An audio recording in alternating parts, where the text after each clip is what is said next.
যার জীবনের স্বপ্ন আকাশচুম্বী, বিশাল বড় স্বপ্ন, ওকে কেউ আঘাত করলে হি ডাজন্ট কেয়ার, কেউ তাকে ছেড়ে গেলে হি ডাজন্ট কেয়ার, কেউ তাকে বাজে কথা বললে হি ডাজন্ট কেয়ার, কেউ তাকে বাজে মন্তব্য করলে হি ডাজন্ট কেয়ার, কেউ তাকে ফেসবুকে হাহা রিয়াক্ট দিলে ডাজন্ট কেয়ার। আরে সে তো জানে আমার স্বপ্ন তো অনেক বড়, আর স্বপ্ন যত বড় হবে বাধা তত বড় আসবে, আর যেই বান্দা বাধাকে ডিঙ্গিয়ে সামনে যেতে পারবে সফলতা তার পায়ে এসে চুম্বন করবে। ঠিক কিনা বলেন আপনার সবাই?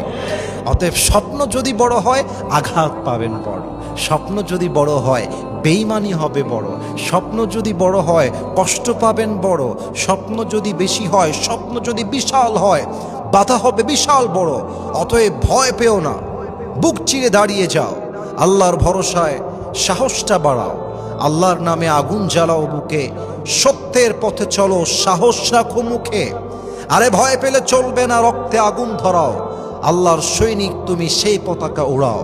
আর আল্লাহ যখন পাশে কিসের এত ভয়, তাওয়াক্কুল করো কাছে আসবে বিজয়। মিজানুর রহমান আজহারি হুজুর বলেছিলেন, আধারে ভয় পেও না, আলো আছে আড়ালে, অন্ধকার পালিয়ে যাবে তুমি উঠে দাঁড়ালে। ঠিক কিনা বলেন আপনারা? অতএব মেহেরবানি করে কারো প্রতি মায়া রাখবেন না, দেখবেন আপনার কষ্ট কমে যাবে, নিজের কাজে ব্যস্ত হয়ে যাবেন, দেখবেন আপনার কষ্ট কমে যাবে। এবং সর্বশেষ একটা কথা বলে শেষ করতে চাই, আল্লাহর সঙ্গে কানেক্টেড হয়ে যান, নামাজি হয়ে যান, তাহাজ্জুদ গুজার হয়ে যান। 5 ওয়াক্ত নামাজ তো পড়বেন, তাহাজ্জুদটাও পড়বেন।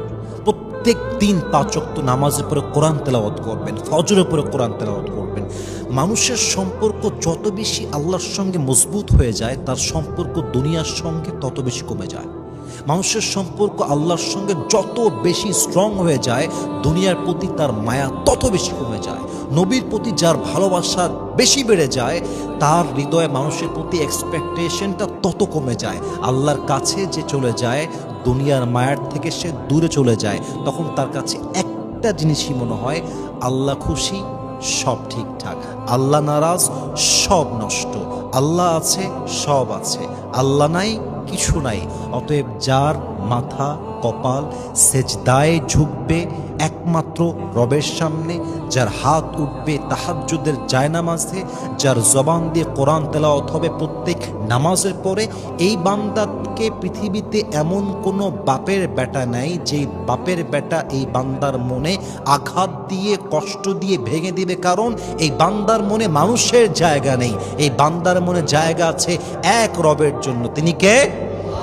আল্লাহর সঙ্গে সম্পর্ক মজবুত করেন, তাহাজ্জুদ গুজার হন, জিকির করেন, কোরআন তেলাওয়াত করেন, 5 ওয়াক্ত নামাজ অন টাইম তথা নির্ধারিত সময় পালন করবেন। যদি আপনি আপনার জীবনে মায়া কমাতে পারেন, স্বপ্ন নিয়ে ব্যস্ত থাকতে পারেন, মানুষের দেওয়া কষ্ট আঘাতকে রহমত হিসেবে নিতে পারেন, আপনি যদি আপনার লাইফে তাহাজ্জুদ গুজার হতে পারেন, 5 ওয়াক্ত নামাজি হতে পারেন, জিকিরকারী বান্দা হতে পারেন, আপনার জীবনে যদি আপনি আল্লাহর সঙ্গে স্ট্রংলি কানেক্টেড হতে পারেন, এমন কোনো শক্তি নেই পৃথিবীতে যা আপনাকে আঘাত দিয়ে ভাঙতে পারবে। বলেন সবাই ইনশাআল্লাহ।